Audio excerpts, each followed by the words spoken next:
Seorang gadis kecil berusia 9 tahun terlihat begitu menyedihkan.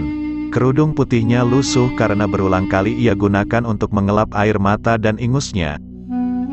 "Bude, kok ayah tidak bangun sih?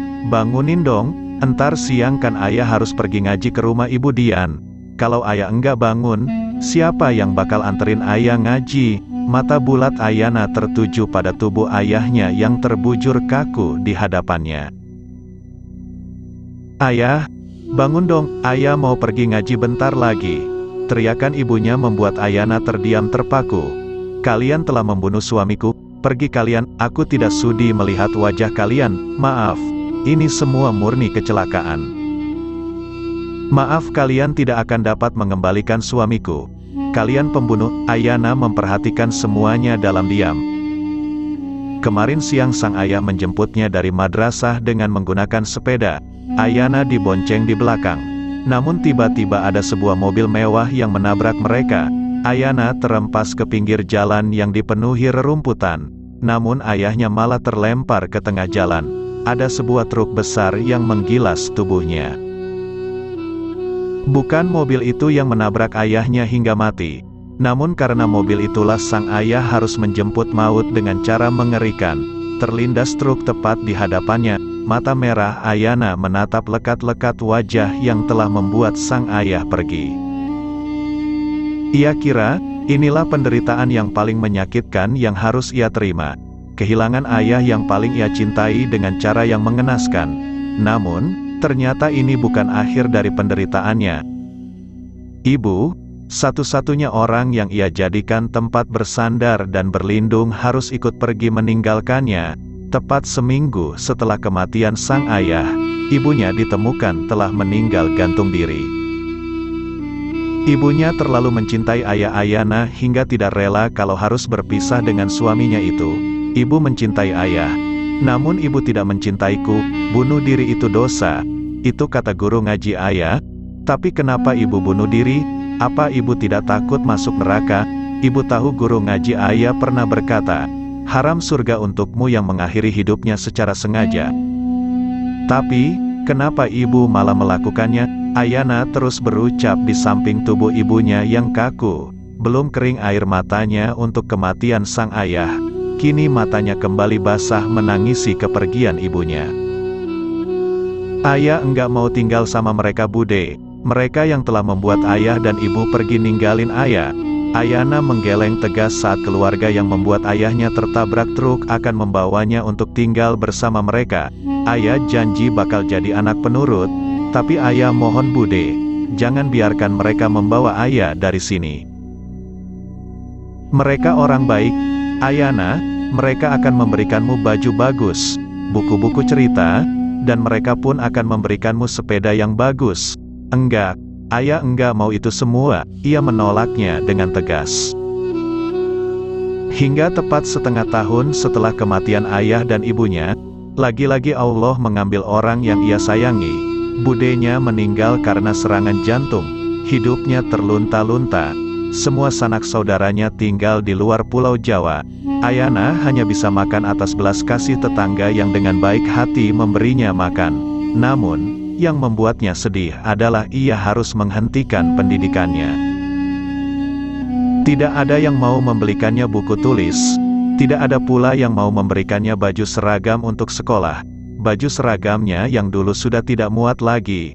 Sedangkan sekolah mewajibkannya berseragam dan memiliki buku. "Besar nanti ayah harus jadi dokter. Yah, biar nanti kalau ayah sakit, ayah yang ngobatin."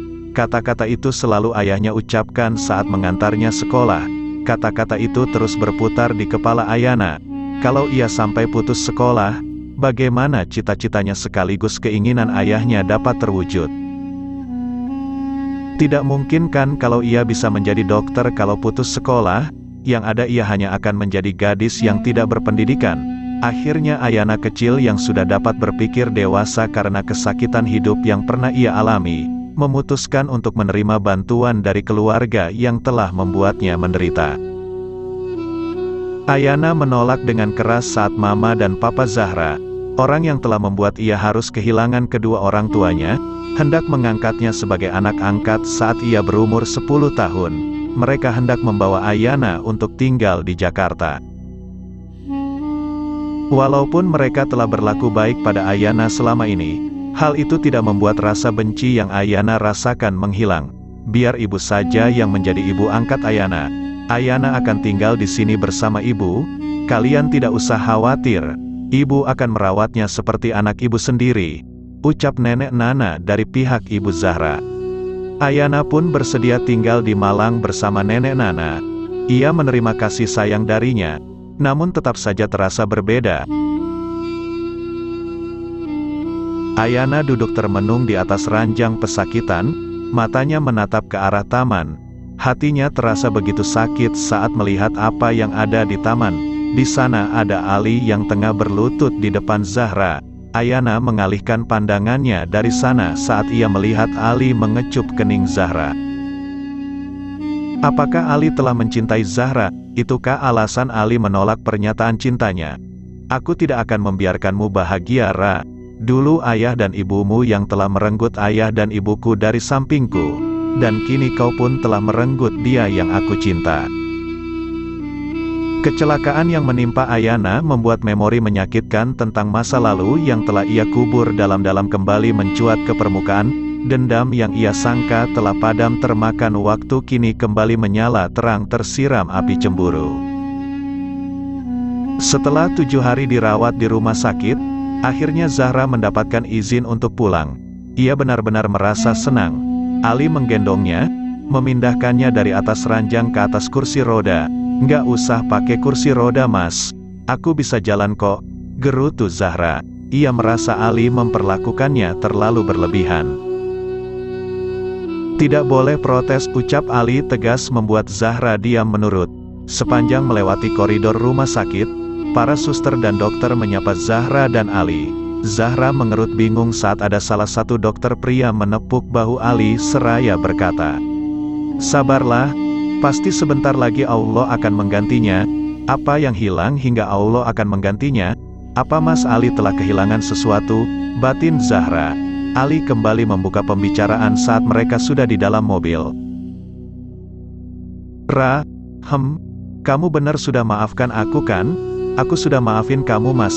Jadi udah jangan minta maaf lagi, aku bosen dengernya. Kalau kamu bilang cinta, baru aku nggak akan bosen dengernya." Ups, keceplosan. Zahra langsung membekap mulutnya. Kok bisa sampai keceplosan? Ih, malu-maluin banget. Ali tertawa mendengarnya. Tangannya yang bebas dari setir mobil membawa tangan kanan Zahra ke dalam genggamannya. "Aku mencintaimu," ucap Ali seraya mengecup lembut tangan Zahra. Hal itu tentu membuat pipi Zahra bersemu merah. Hatinya yang benar-benar telah patah akhirnya kembali merekat dengan sendirinya. Perlakuan Ali yang begitu manis selama ia dirawat di rumah sakit membuat ia begitu merasa bahagia. Hari ini Zahra benar-benar bahagia. Bagaimana tidak? Bahagia hari ini tepat 1 tahun ia telah resmi menyandang status sebagai seorang istri. Zahra akan membuat kejutan kecil untuk merayakan hari pernikahannya. Kejutan yang sederhana, namun ia berharap akan membuat Ali bahagia dan tidak akan bisa melupakan hari pernikahannya yang pertama. Zahra menghiasi kamar mereka dengan bunga mawar, tepatnya menaburi tempat tidur dengan kelopak bunga mawar merah. Ia memasakkan makanan kesukaan Ali. Selepas salat asar, Zahra menghubungi Ali memastikan kapan Ali pulang. "Kapan pulang?" tanya Zahra setelah menjawab salam yang Ali ucapkan. "Kayaknya malam ini aku harus lembur, jadi tidak bisa pulang." "Apa?" pekik Zahra. "Ih, kok nggak bisa pulang? Mas kan udah janji sama aku bakal pulang cepet. Ingat loh, Mas. Nggak boleh ingkar janji. Setiap janji dicatat sama malaikat, kalau tidak ditepati, nanti Mas diminta pertanggungjawaban saat nanti di akhirat." Di seberang sana, Ali tertawa cukup kencang. "Ih, kok ketawa? Memangnya ada yang lucu?" Zahra menggerutu. "Kamu yang lucu," jawab Ali di sela tawanya. "Mas pulang, kan? Harus pulang?" "Iya, sayang, aku pulang," jawab Ali akhirnya. "I love you." "Love you too," jawab Zahra dengan suara yang pelan. "Apa sayang?" Aku tidak dengar kamu ngomong apa, goda Ali. Love you too. Apa? Sayang, ih, Mas Ali nyebelin. Udah aku tutup.